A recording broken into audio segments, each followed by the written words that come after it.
안녕하세요. 승리한산 가족 여러분, 그리고 강성성경연구원 여러분, 오늘은 요한복음 12장 20절에서 26절 말씀을 하나의 미랄이 되어 하나님의 뜻을 성취하자라는 제목으로 함께 말씀을 나누도록 하겠습니다. 우리가 지난 시간 말씀을 통해서 예수님께서 예루살렘에 입성하신 모습을 확인할 수 있었습니다. 그리고 고난주간, 우리가 지금 얘기하는 고난주간, 마지막 유월절 주간에 예수님이 어떻게 지내셨는지 우리는 공간복음을 통해서 다양하게 확인하는 시간을 이전에 가졌었습니다. 그래서 요일별로 내용도 살펴봤었고, 예수님께서 가상 7원, 십자가상에서 하신 7가지 말씀을 통해서도 예수님의 구속사역이 어땠는지 볼 수 있었습니다. 예수님은 항상 가르치고 하나님의 복음을 전하는데, 하나님의 나라를 전하는데 쉬지 않으셨고 항상 기도하셨습니다. 그리고 많은 신앙적인 논쟁이 있었던 걸 알 수 있었습니다. 그런데 요한복음에서는 다른 복음서에 있던 그 내용들을 동일하게 기록하기보다는 굉장히 중요한 한 가지 사실에 대해서 우리에게 추가적으로 알려주는 내용을 기록해 놓고 있는데, 그것이 바로 오늘 본문 말씀입니다. 자, 오늘 본문 말씀을 봅시다. 20절을 보면은 명절에 예배하러 올라온 사람 중에 헬라인 몇이 있는데 라고 얘기하고 있습니다. 우리가 예루살렘은 많은 사람들이 지난 시간에 살펴봤던 것처럼 예루살렘 중심으로 60km 안에 사는 사람들은 절기를 지키러 올라왔었습니다. 그리고 많은 이 외국에 살고 있는 디아스포라에 흩어져 있던 유대인들도 많은 사람들이 이 일생에 한 번 정도는, 지금 다른 종교에서도 그런 평생에 한 번 정도는 자기네들 성지순례를 가야 된다 이렇게 얘기하는 것처럼, 유대인들도, 각지에 퍼져 있는 유대인들도 예루살렘 성전이 어떤 곳인지 이미 솔로몬 때부터 하나님께서 약속하신 말씀이 있었기 때문에 이곳에서 예배 드리는 것을 사모하였고 이곳을 향하여 기도하는 그런 습관이 있었음을 우리가 다니엘서에서 확인할 수 있었습니다. 그래서 많은 사람들이 자기 국적은 이 로마 시민권을 가지고 있더라도, 혹은 다른 곳에서 태어났더라도 이곳에 오는 것이 일반적으로 우리가 발견할 수 있는 것이었습니다. 그런데 오늘 나타난 이 헬라인은 그런 유대 민족으로서 이방 지역에 살다가 다른 나라의 국적을 가지고 있다가 온 것이 아니라 이방인으로서 유대인으로 개종한 헬라인들이 있었다는 것입니다. 자, 근데 이 말씀을 요한복음에서 특별하게 선언하시고 우리에게 설명해주고 있는 내용이 무엇이냐면, 이것은 우리가 이미 1장 13절에서 말씀에서 나눴던 이 중요한 사건, 이 중요한 선언과 연결이 되어 있습니다. 여러분들 요한복음 1장 13절을 읽어드리면, 이는 혈통으로나 육정으로나 사람의 뜻으로 나지 아니하고 오직 하나님께로부터 난 자들이니라 라고 얘기하고 있어요. 그러니까 혈통으로나 육정으로 나지 않는다는 것은 아브라함의 후손인 고로, 육적인 후손인 고로 하나님의 자녀가 되는 것이 아니라 예수 그리스도를 말미암아 하나님의 자녀가 됨을, 하나님 나라의 백성이 됨을 우리에게 가르쳐주고 있는 것이 바로 복음의 핵심인데, 아직 이것을 받아들이지 못하는 상황에서 이방인으로서 유대교로 개종한 사람들에게는 이 구원의 문제는 어떤 문제였을까요? 우리가 지금 현재 많은 외국인들이 한국에 들어와서 한국의 토종신앙계에 대해서, 이렇게 불교에 대해서 이렇게 배울 때, 그들이 불교에 대해서 배우는 것이 정말 불교에 얘기하는 신앙에 이렇게 동참하는 걸까요? 아니면 그들이 가지고 있는 문화적인 독특성과 문화적인 특징 안에서 자기네들이 배울 것이 있다라고 생각하고 올까요? 엄밀히 말하면 후자 쪽에 가까운 사람이 더 많을 것입니다. 그러니까 이방인들이 유대인으로 개종했다 그래도 이들이 가지고 있는 어떤 신학적인 한계는 분명할 수밖에 없었어요. 왜? 그들은 전통 아브라함의 후손이 아니기 때문에, 혈족이 아니기 때문에. 이스라엘 가나안 땅에서도 혈족이 아니었던 사람들이 많이 있지만, 이들의 구원에 관해서, 이들의 영생에 관해서는 사실 중요하게 생각하지 않고 현생의 문제에 국한된 삶을 살았던 그런 모습이 많이 있을 수 있습니다. 근데 그런 사람들 입장에서 여러분들 잘 생각해 보십시오. 평생에 유대인들과 교제를 하면서 유대교로 개종을 했던 사람이 예루살렘 성전에 왔어요. 평생 오기 힘든 이곳에 왔어요. 그럼 그곳에서 먼저 무엇을 보고 싶을까요?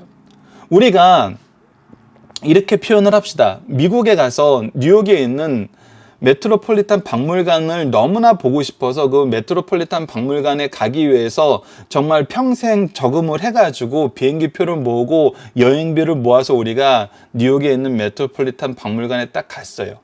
근데 그 앞에서 많은 사람들에게 갈채를 받고 그 사람들에게 환영을 받는 어떤 공연자가 있었다고 생각을 해보세요. 우리는 둘 중에 어느 것에 더 큰 비중을 둘까요? 우리가 보고 싶어 했던 거, 우리가 사모했던 것은 분명히 이 박물관이에요. 근데 이 박물관을 가다가 잠깐 어떤 사람들의 환호와 우리가 그동안 보지 못했던 걸 본다고 해서 이 사람들에게 우리가 이곳에서 보내는 모든 시간이나 모든 정성을 우리가 할애할 수 있는 그런 선택을 하게 될까요? 근데 지금 이 헬라인들은 이곳에 오기 전에는 예수님이 누군지도 몰랐어요. 예수라는 분이 있는지도 몰랐어요. 근데 이 6월절에 예루살렘에 왔는데 이 예수님을 보고 예수님을 통해서 선포된 말씀을 보고 예수님에 관한 증언을 듣자 이들에게는 우리가 얘기하는 속된 말로 성지순례, 이 성전을 돌면서 성지순례 하는 것보다 예수님을 만나는 게 더 중요한 일이 된 거예요. 그래서 일부러 열심히 찾아가서 만날 수 있는 방법을 찾고 있어요. 그것을 표현한 것이 바로 21절입니다. 그들이 갈릴리 벳세다 사람 빌립에게 가서, 자, 벳세다 사람 빌립에게 간 이유는 뭐냐면 빌립은 헬라식 이름이기 때문에 그들이 자유롭게 소통할 수 있고 자기의 우리가 소위 말하면 지역 연고를 지금 이용하려는 거예요. 그래서 예수님을 만나고 싶다고 부탁을 하는 거예요. 예수님과 교제하고 싶다고 부탁을 하는 거예요. 그래서 그들은 이 귀한 시간을 대제사장이나 바리새인들이나 이미 이곳에 오기 전에 우리가 생각했던 그 모든 제도나 모든 인맥이나 모든 상황보다 지금 예수님을 더 만나고 싶어 하는 거예요. 이르되 선생이 우리가 예수를 뵙고자 하나이다 하니 이렇게 부탁하러 왔어요. 정말 만나고 싶은 거예요. 그러자 빌립이 어떻게 합니까? 빌립이 안드레에게 가서 말하고 안드레와 빌립이 예수께 가서 여쭈니 라고 얘기합니다. 이제 빌립도 자기 입장에선 이것을 어떻게 해석해야 될지 잘 모르는 거죠. 이들이 유대인이었으면 쉽게 예수님께 모시고 갈 수 있었을 텐데 헬라인, 즉 이방인이고 아직 어떤지 잘 모르고 더군다나 지금 현재 굉장히 예수님은 위험한 사람들과의 관계에서 위험한 상황에 있는 것이 무엇이냐면 이 헬라인들은 유대교로 개종한 사람이에요. 유대교가 되고 싶어서 유대교의 그 신앙에 심취해서 왔던 사람이에요. 근데 중요한 건 뭐냐면 예수님하고 교제를 하면 어떻게 돼요? 유대교에서 출교가 돼요. 우리가 정말 굉장히 이거는 또 비유로 얘기하면 이렇게 얘기했어요. 우리가 정말 이민을 가서 그 나라 시민권을 따기 열심히 노력을 했어요. 그래서 이제 시민권을 땄는데 내가 정말 만나고 싶은 사람이 있는데 그 사람을 만나면 시민권을 박탈한다고 해보십시오. 여러분들 지금 이 헬라인들이 예수님을 만나고 싶어서 나왔다는 것은 우리가 지금까지 예를 들어서 설명해 준 것을 통해서 여러분들이 느끼셔야 되는 건 뭐냐면 정말 이것은 유대인들이 예수님을 찾아온 것보다 훨씬 더 깊이 있고 훨씬 더 절실하고 훨씬 더 열정적으로 찾아왔다는 것을 여러분들이 느끼셔야 된다는 것입니다. 그리고 이 부분에 대해서 빌립도 혼자서 결정할 수 있는 것이 아니었어요. 그래서 안드레와 같이 상의하고 안드레와 같이 나가서 예수님께 물어보는 것입니다. 이들이 주님을, 선생님을 뵙고 싶어 합니다. 그런데 이때 예수님은 놀라운 선언을 하세요. 놀라운 선언을 합니다. 그리고 우리가 다음 시간에 나타나는 말씀 안에서 하나님이 또 놀라운 선언을 해줍니다. 이것이 지금 요한복음에 나타난 굉장히 독특하고 중요한 내용이거든요. 23절을 보시다. 예수께서 대답해 이르시되 인자가 영광을 얻을 때가 왔도다. 자, 여러분들 우리가 9장에서부터 계속 이어지는 10장, 11장으로 이어지는 이 영광 받으심, 하나님이 영광 받으심, 아들이 영광 받으심은 결국 무엇이었습니까? 하나님의 일을 나타내는 것이었고, 하나님의 일은 복음의 역사였고, 복음의 역사라는 것은 사람들이 예수님을 믿어 구원을 얻는 그것이었어요. 하나님은 예수님을 믿고 구원 얻는 것을 가장 좋아하세요. 그래서 이 일이 이루어질 때 영광 받으세요. 영광스럽다고 얘기하시고 이 일을 이루시는 예수님을 영광스럽게 하세요. 그리고 그것은 유대교 안에, 유대인들 안에 국한된 것이 아니었어요. 우리가 구약에서부터 성경 전체에 나타나는 것은 무엇이냐면 하나님의 뜻, 하나님의 영광이 어떤 사람을 중심으로 일어날 때 그 사람을 위해서만 주어진 것이 아니라는 것을 우리가 계속 확인했어요. 하나님의 은혜의 역사, 구원의 역사는 이 사람으로부터 시작해가지고 이 사람이 은혜의 통로가 되는 거예요. 은혜의 일꾼이 되는 거예요. 은혜의 빚진 자가 돼서 섬기는 자가 되는 거예요. 그래서 계속 확장되는 것입니다. 그 확장이 멈추질 않아요. 유대인들은 멈춰야 된다고 생각했는데, 자기들만이라고 생각했는데 멈추지 않아요. 이것이 하나님의 계획이었고, 그것이 우리가 사도행전에서 봤을 때 처음 이루어진 것이 아니라, 고넬료의 집에서 처음 이루어진 것이 아니라, 지금 현재 지금 예수님이 공생의 기간을 사실 때 마지막 주에 이 헬라인들을 통해서 지금 성취되었다는 거예요. 이 성취가 되는 것을 통해서 지금 뭐라고 얘기하냐면 인자가 영광 얻을 때가 되었다는 거예요. 바로 이것이 하나님이 영광 받으신 일이란 거예요.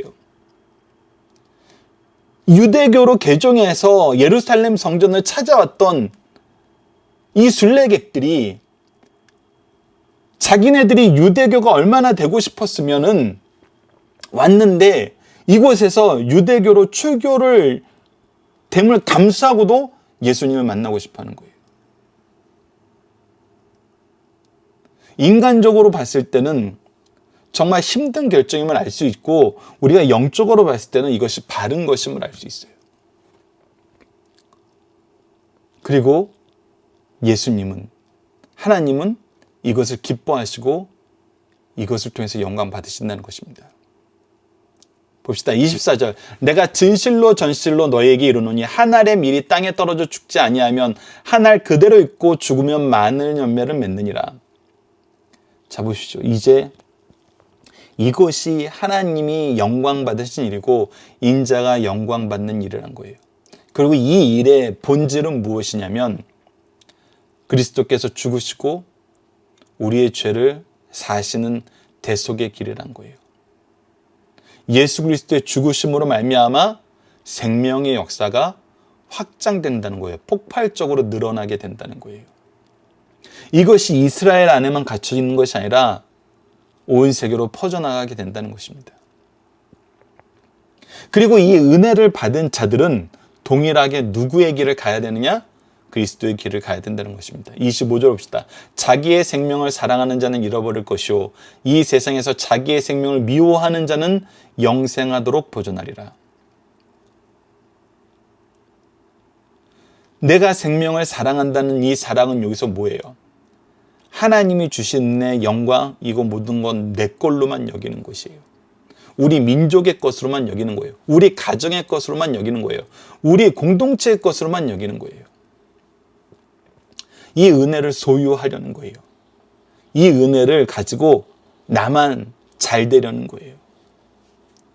이것은 이미 하나님의 정신하고 다르다는 거예요. 하나님의 원리랑 다르다는 거예요. 하나님의 뜻이랑 다르다는 거예요. 하나님의 방법하고는 완전히 다르다는 거예요. 오히려 이것은 잘 써야 된다는 거예요. 잘 나눠야 된다는 거예요. 잘 보내야 된다는 거예요. 그때 오히려 무엇이 있다? 영생하도록 이루어지는 보존이 있다는 거예요. 그래서 얘기합니다. 사람들이 나를 섬기면 나를 따르라. 나 있는 곳에 나를 섬기는 자도 거기 있으리니 사람이 나를 섬기면 내 아버지께서 그를 귀히 여기시느니라. 그래서 어떤 것도 예수 그리스도를 알고 예수 그리스도를 만나고 예수 그리스도를 따르고 예수 그리스도를 전하는 것보다 더 귀하고 더 소중하고 더 중요한 것은 없어요. 우리가 이것을 잘 구분해야 됩니다. 어떤 것도 예수님을 대신할 수 없어요. 어떤 것도 예수님보다 큰 것은 있을 수 없어요. 어떤 것도 예수님 없이 이루어지는 것은 없어요. 특히 영생과 하나님의 영광, 하나님의 백성됨에는 예수님 없이 이루어지는 건 있을 수 없습니다. 그래서 이것을 가르쳐 주는 거예요. 그리고 예수님을 전하는 방법은 나에게 주신 은혜를 하나님의 뜻대로 사용하는 거예요. 내가 소유하려 하는 것이 아니라 나를 통해서 흘러가게 하는 거예요. 나의 것으로 주장하는 것이 아니라 내가 섬기는 데 사용하는 거예요. 나의 것을 그가 가시는 것이 당연하다는 거예요. 나에게 주신 은혜를 내 자녀들과 제자들에게 쓰는 것이 당연하다는 거예요. 나에게 주신 시간과 재능과 물질을 나의 자녀와 나의 제자들, 나에게 맡긴 영혼들에게 쓰는 것이 당연하다는 것입니다. 자, 본문 묵상하기입니다. 어떤 사람들이 빌립을 찾아 주님을 뵙길 원했나요? 바로 유대교로 개종한 이방인들이었어요. 이방인들이 지금 예수님을 믿으면은, 예수님을 만나면은, 예수님을 찾으면은, 예수님과 교제하면은 출교를 당하는데 왔다는 것입니다. 예수님은 이 일을 어떤 일이라고 말씀하시나요? 바로 하나님이 영광 받으시고 인자가 영광 받는 그 일이라는 거예요. 앞서 계속 9장부터 11장까지 반복해서 가르쳐준 그 일이 지금 성취되었다는 거예요. 이 일은 무엇이 이루어짐을 가르쳐 줍니까? 예수 그리스도의 역사가 바로 우리를 위한 대속의 역사고 우리를 위한 섬김의 역사고 이것은 우리를 통해서 또 많은 사람들에게 확장되는 확장의 역사. 이것이야말로 부흥의 역사라는 것입니다. 하나님이 귀히 여기는 사람은 어떤 사람입니까? 바로 예수 그리스도를 따르는 사람이에요. 예수 그리스도와 함께하는 삶이에요. 예수 그리스도를 섬기는 삶이라는 것입니다. 본문의 중심 사상을 확인하도록 하겠습니다. 주님께서 나사로를 살리신 후 사내들인 공회에서 예수님을 더욱 박해하였습니다. 이들이 예수님을 죽이기로 결의하면서 박해가 심해지자 주님은 에브라임 지방에서 잠깐 피하셨고 에브라임은 예루살렘에서 북쪽으로 27km 떨어진 지점으로 사마리아에서 여리고로 가는 길에 있는 산악 지방이었어요. 에브라임에 잠시 계셨던 주님은 예루살렘으로 올라오셨고 상경하는 과정이 10장 이후에 나타나고 있습니다. 세베대의 아들 야고보와 요한의 청혼을 들으셨고 이 부분 마가복음에 나타났고 누가복음 19장에서는 여리고성 가까이에서 세장 삭개오를 구원하셨고 갈란산에 거쳐 베다니의 유월절을 엿새 전에 들어가셨고 베다니 문둥이 시몬의 집에서 잔치를 배설하여 마리아가 향유를 부어 주님의 장례를 준비하는 사건을 우리가 지난 시간 확인했습니다. 마지막 주간 첫날인 일요일에 베다니에서 예루살렘께 가시는 길에 명절에 온 많은 무리가 호산나 찬양하며 주님을 찬양하였습니다. 그 후에 열매 없는 무화과 나무를 저주하는 사건이 마가복음의 16장에 기록되어 있고 그 다음 화요일에는 주께서 각종 비유로 진리를 가르치시고 납세와 불활과 큰 계명에 대한 질문들을 답변하시는 형식으로 가르치셨어요. 이때 헬라인들의 방문을 받고 그들과 대화를 나누신 것이 바로 오늘 본문 말씀부터 시작하는 것입니다. 그래서 이 앞부분은 마태복음과 마가복음, 누가복음에는 이 각종 비유와 진리로 납세 문제, 부활의 문제, 큰 계명에 대한 문제, 그래서 신앙적인 부분에 대해서 예수님이 하루도 쉬지 않고 성전에서 계속 가르치셨음을 우리에게 가르쳐주고 있습니다. 그리고 나서 오늘 본문 말씀이 나타나는 거예요. 그래서 유대인들이 주님을 다시 배척할 때 주님의 반응이 기록된 것이 이제 12장 마지막 부분에 기록되어 있습니다. 자, 오늘 본문의 중심 사항을 봅시다. 첫 번째, 예수님은 신령한 나라의 왕으로 예루살렘에 입성하셨습니다. 주께서 인자가 영광을 얻을 때가 왔도다라고 하실 때 듣는 사람들이 이 말을 정치적 왕국의 대권을 잡을 때가 왔다는 말로 들었어요. 그러나 주님께서는 그런 뜻으로 말씀하신 것이 아닙니다. 주님은 왕관을 쓰러 오심이 아니요 십자가를 지시러 오셨어요. 영예와 안일, 풍요로운 삶의 상과 권력을 잡으러 오심이 아니라 수욕과 불명예와 죽음을 당하러 오셨어요. 여러분들 여기에 이제 기독교의 역설이 있는 것입니다. 왕으로 오셨지만 왕관은 안 써요. 이것은 세상 사람들이 원하는 방법도 아니고 세상 사람들이 인정하는 방법도 아니에요. 왕은 왕관을 써야 돼요. 근데 예수님은 가시관과 십자가를 지셨어요. 영예를 갖고 풍요로움을 갖고 권력을 가지는 것이 왕의 모습인데 오히려 수욕과 불명예와 죽음을 당하러 오셨어요. 그래서 이것은 세상 사람들이 볼 때 영광이 없어요. 근데 영광 받으셨어요. 이거의 차이는 무엇일까요? 이거의 차이가 바로 사랑과 하나님의 차이라는 것입니다. 우리가 역설로 들린다는 것은 무슨 뜻이냐면 우리의 상식 밖의 일이라는 거예요. 우리의 상식과 위배되는 것이란 거예요. 세상의 흐름과는 다른 모습이라는 거예요. 근데 역설이라는 순간 그것이 무엇이냐면 다른데 이루어졌다는 거예요. 다른데 이루어졌다는 거예요. 내 생각과 다른데 이루어졌다는 거예요. 세상 사람들의 상식과 다른데 이루어졌다는 거예요. 그럼 내 생각, 내 상식이 뭐가 되는 거예요? 잘못된 게 되는 거예요. 이루어진 그 일을 보고 이 일이 어떻게 이루어지는지 그 원리를 보는 것이 우리가 세상을 바로 보는 거예요. 그래서 우리는 세상을 우리의 관점과 우리의 지식과 우리의 경험과 우리의 욕망으로 보는 것이 아니라 하나님의 뜻으로 봤을 때 우리는 바로 볼 수 있다는 거예요. 왜? 하나님이 세우셨고 하나님이 통치하시고 하나님이 완성하신 나라이기 때문에.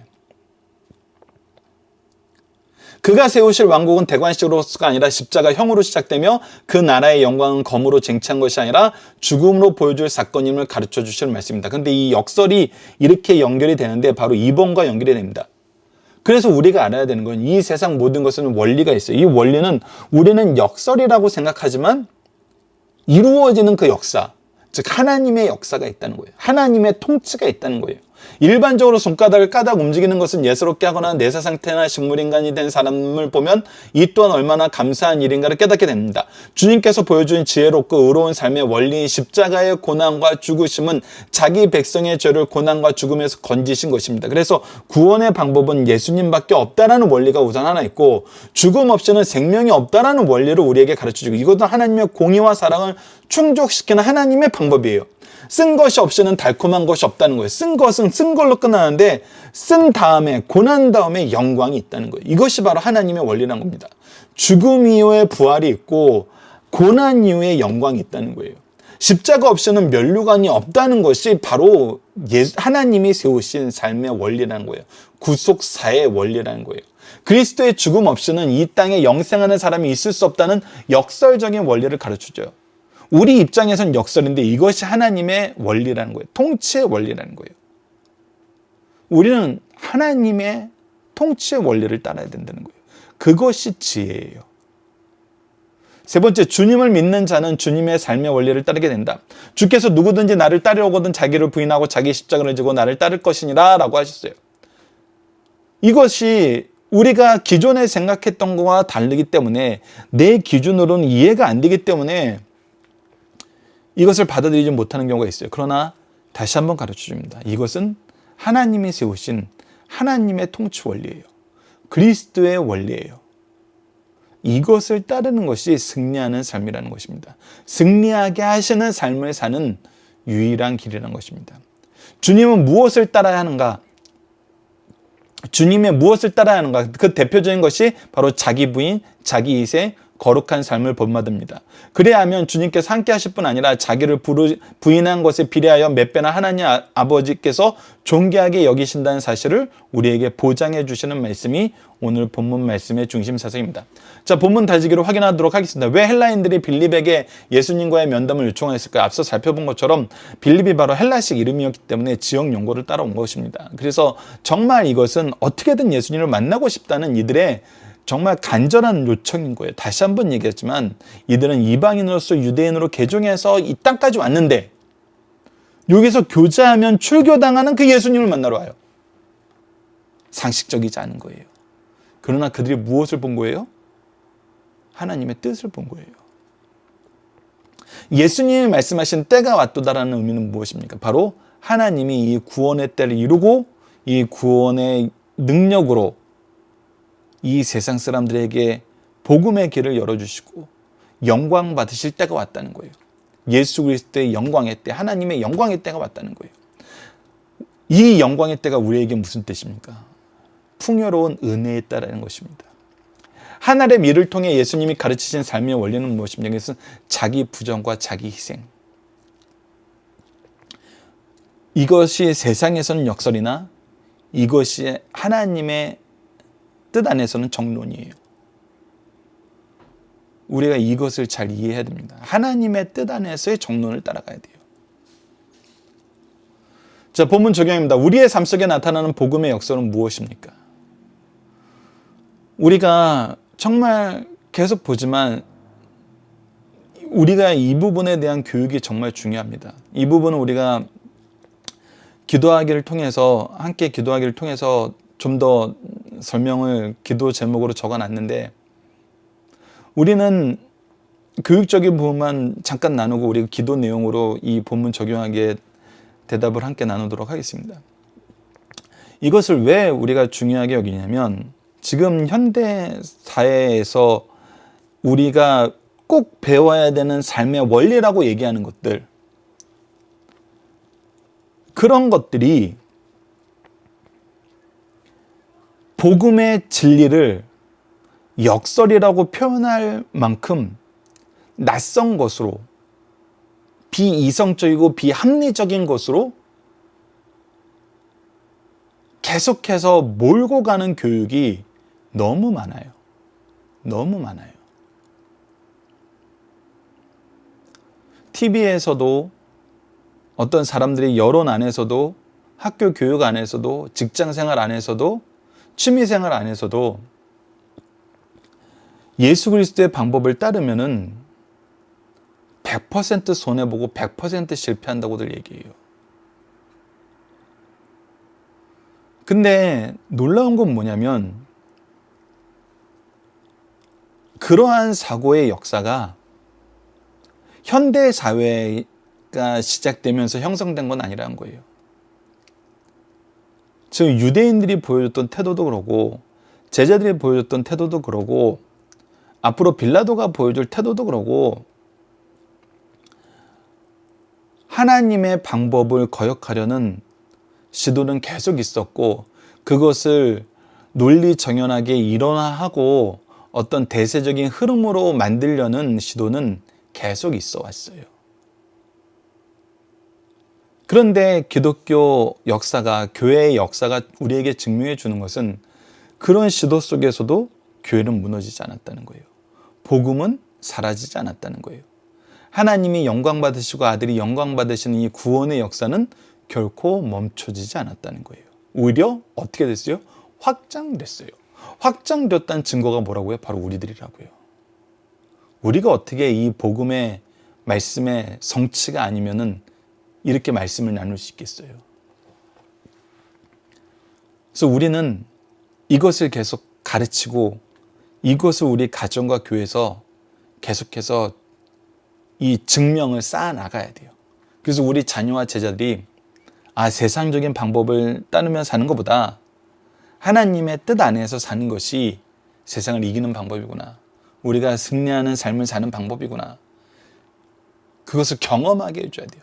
그 내용을 알고 경험하게 해줘야 된다는 것입니다. 그래서 우리가 이렇게 생각을 해봅시다. 이번 주 공동 기도 제목은 부활의 영광을 바라보며 부활의 은혜를 찬양하며 부활의 능력 속에서 승리하는 삶을 살게 해주셔서입니다. 이 부활의 능력을 모르면 절대 안 돼요. 그래서 예수님의 죽음이 생명이 되는 거, 겸손이 높음이 되는 거, 낮아짐이 영광이 되는 거, 버림이 얻음이 되는 거, 나눔이 배가 되는 거, 이 모든 것이 하나님의 기쁘신 뜻 안에서 하나님께서 약속 안에서 이루어지는 것을 보게 하죠. 즉 이것이 하나님의 원리라는 거예요. 이것이 하나님의 통치의 원리고 하나님이 세우신 삶의 원리라는 거예요. 예수님의 죽음을 통해서 우리가 생명을 얻었고 겸손한 자를 하나님께서 높으시고 낮아짐이 영광이 되고 버림이 얻음이 되고 나눔이 배가 되는 것. 이것이 하나님의 통치의 원리예요. 이 길을 따라가는 거예요. 이 길을 따라간 삶을 우리에게 보여준 나라 중에 하나가 또 우리가 청교도 정신 안에서 세워진 미국이라고 우리가 어렸을 때 얼마나 많이 배워왔습니까? 우리가 사는 세대가 너무 재밌는 게 뭐냐면 제가 어렸을 때는 청교도 정신에서 정말 나누려고 하고 도우려고 하고 베풀려고 하고 섬기려고 하는 나라가 정말 얼마나 부흥해지는지 미국이 세계 역사에서 그 전례를 찾아보기 힘든 예를 보여주는 나라였어요. 그래서 항상 선교 1등 강국이었고 세상의 힘든 일은 정말 채워주기를 앞장서는 나라였잖아요. 물론 그때도 성경적인 기준은 안 보고 정치, 사회, 경제, 문화적인 관점에서 보면은 쟤네들 그러면서 저 뒤에서 얼마나 나쁜 짓 했는지 알아? 그거 다 나중을 위한 포석이었어. 근데 우리가 좀 따져봤으면 좋겠어요. 그거는 정말 실질적으로 경영학을 하신 분들은 정말 어느 쪽의 비중이 더 큰지, 정말 그리스도인의 정신으로 그 나라를 향하여 한없이 사랑을 베풀었던 그 경제적인 효과가 큰지, 그들이 탈취하려던 효과가 더 큰지, 그런 건 비교 안 해보고 그냥 단순히 정말 역사의 양면, 이면을 우리가 서로 보면서 내 견해가 맞다 이렇게 싸우는데, 물론 이제 그것은 뒤로 하고더라도 성경적인 기준은 항상 이때 복음의 역사, 능력의 역사, 삶의 역사가 나타나는 거예요. 근데 지금 현재 미국은 많이 달라지고 있어요. 많이 달라지고 있어요. 그리스도의 정신, 이 생명의 능력, 하나님의 통치 원리, 이것이 사라지고 정말 어떻게 보면은 자본주의 안에서 가장 상위 포식자가 돼가는 모습으로 지금 변화하고 있죠. 우리는 여기에서 많은 교훈을 얻게 될 것입니다. 정말 하나님의 통치를 따르는 나라가 하나님의 은혜와 축복 속에서 더 많은 사명을 감당하게 되는지, 아니면 세상의 통치 원리와 소유의 원리를 따르는 나라가 더 큰 삶을, 더 큰 권력과 더 행복을 누리게 되는지, 우리가 이걸 보자고요. 우리는 하나님의 통치 원리를 따르는 것이 능력의 길이고 승리의 길이고 생명의 길을 보게 하심을 감사합시다. 그리고 세상의 헛된 주장이 아니라 하나님의 기쁘신 뜻 안에서 살게 하여 주소서 기도하는 우리 승리한 상 가족 여러분들, 강성성경연구원 여러분들에게 기도합니다. 감사합니다.